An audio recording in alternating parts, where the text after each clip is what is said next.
I'm going to start off this lesson by explaining the law of the lever, which was proven by Archimedes, in which we can use a fulcrum and apply a small amount of force to one end and get amplified results on the other end. So today, I'm going to show you how to apply the same principles to your forehand using your racket for swing efficiency. Let's begin. So this lesson will consist of 3 components. We're going to learn how to create energy, we're going to learn how to store it, and we're going to learn how to release it. So first, when we begin, I need to make things clear. We do not turn for the forehand. In fact, this is no longer a suitable term for the biomechanics of setting up for this swing. What we want to do is coil everything together like a corkscrew, and you want to get into the habit of having your forehand essentially a grip change.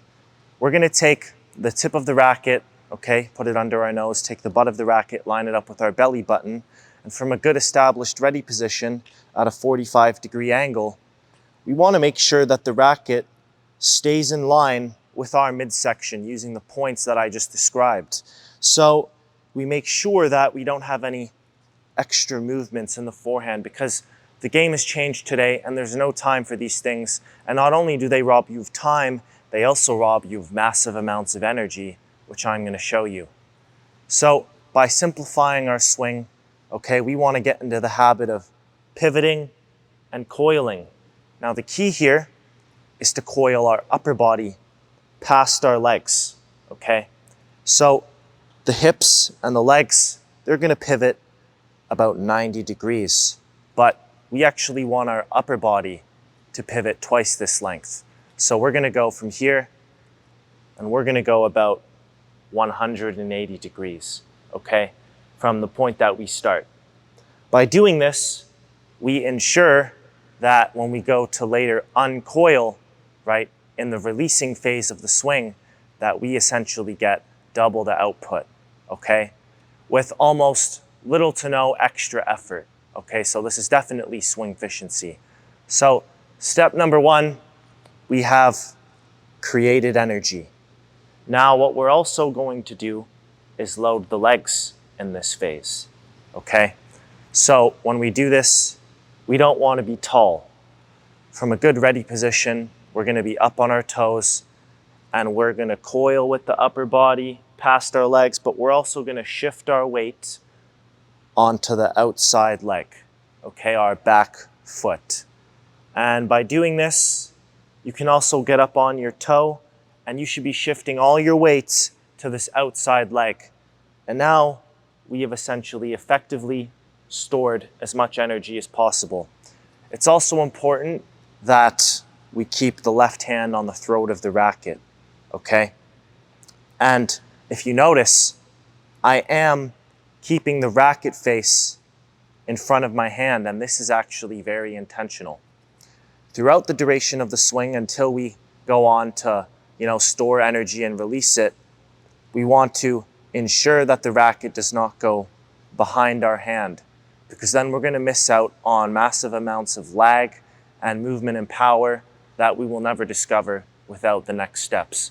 So when you turn and coil, keep the racket face in front of the hand and keep this hand on the throat of the racket, because it's not only going to help you turn your shoulders together and actually coil this midsection like a corkscrew, but it will prevent you from adding extra movements to the swing and, stealing time and energy away from you. So that's step 1. We've created now massive amounts of energy.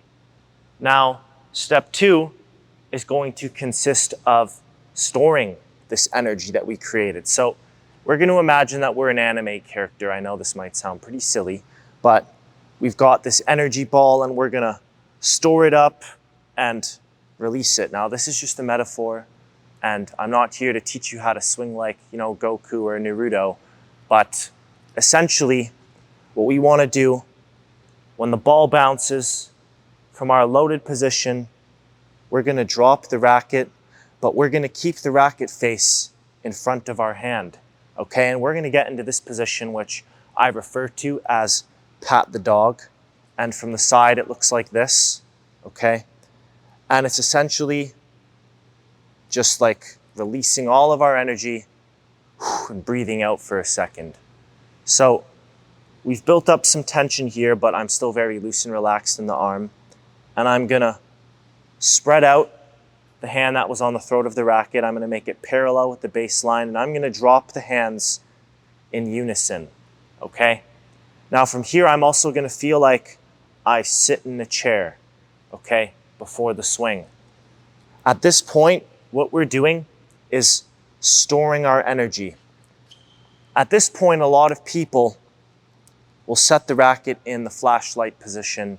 This is usually, due to a lack of awareness by the coach or the player and incorrect teaching methods that doesn't explain to people that starting from here is going to lose them a lot of power. Later, when we release the energy, I'm going to show you, the importance of leading with the butt cap pointing towards the ball. But by just going straight there, you are actually skipping a massive step, which is probably the reason you haven't achieved and unlocked great power and force on your forehand. So by starting here, we get this extra range of motion when we go to release the energy that we've stored up in step 3, where we lead with the body and we get the lag, and then the racket comes into the slot position. So remember, you can't skip steps. So now we've effectively stored our energy. And from here, let's get into the releasing phase. Now, I'm going to show you an analogy to help you understand what's going to happen here.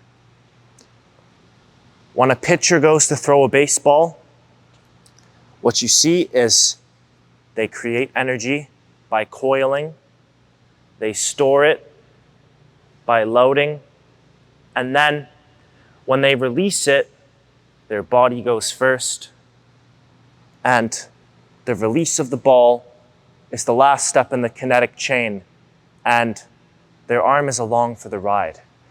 A lot of people don't understand that the forehand is the same. I'm going to swing and have the racket come through as the last part of my kinetic chain by starting the swing from the ground up. The legs run the show. I'm going to explode up. I'm going to uncoil. I'm going to pull in the non-hitting arm. And now the racket is lagging behind me and it's going to fall into the slot position. You don't want to force this feeling.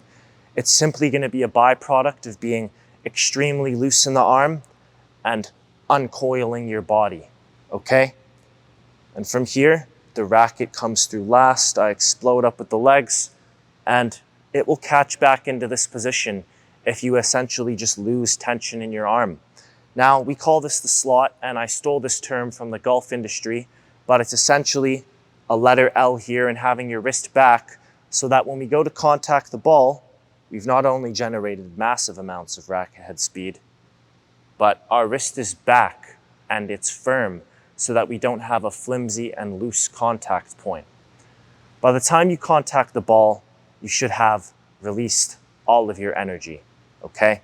You don't want to really stay down with the legs unless you're hitting on the rise. That's a different topic for another video. But you need to make sure that you've uncoiled and straightened out your shoulders, your midsection, right, your legs, and your toes towards your target. And from here, we're going to contact the ball and then relax the wrist and cover the ball with the windshield wiper, okay? And the way that you finish is the byproduct of all the great things that you do before.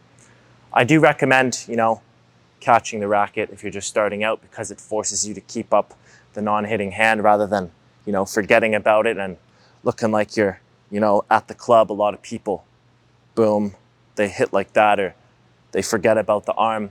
But if you don't have this issue, then, just finish however you want. Now, the final step of fully, releasing your energy is making sure that we get a full range of motion, which is about 180 degrees with the shoulders. If you notice, look where this shoulder started and where it finished. The shoulders flipped about 180 degrees. So to know that I've coiled enough, in the turning phase, I would get my front shoulder under my chin. And then once I uncoil and release this energy, the shoulders essentially flip positions, and I would have finished with the back shoulder now at the front underneath my chin. So using these principles, you can effectively create energy on your forehand, you can store it, and you can release it with minimal effort and swing efficiency. And this is how the pros swing. You don't want to try so hard with your arm and send it essentially on a lone mission, okay? Because doing that is not going to last over a long period of time, right? You have to be expected to produce this, for maybe 2 or 3 hours at a high level and consistently, day by day. So it's no wonder that the pros are, taking the most effective route, and this is definitely the system for the shot. Hey, if you like what you learned here, click the link in the description and take my online course.